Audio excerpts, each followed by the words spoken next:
दोस्तों नमस्ते प्रणाम। कैसे बानी लो आप लोग। हम तो आशा करते हैं आप लोग बहुत अच्छा खबर। और आज हम आप लोग के एगो बहुत ही अच्छा छोटा सा सावन का कजरी सुनाओ तनी जौन झूला पे झूल के गावल जाला। तो आप लोग के कैसन लगे ये गीत कमेंट करब लो और आई लोग गीत सुनी लो।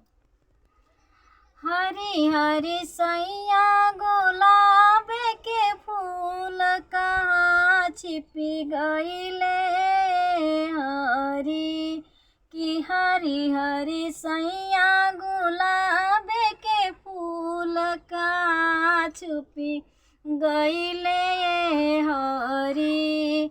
बाग में खोजलो बगीचा में खोजलो कि हरी हरी खोजलो ने बुलावा झारी का छिपी गईले हरी कि हरी हरी सैया गुलाब के फूल का छिपी गईले हरी।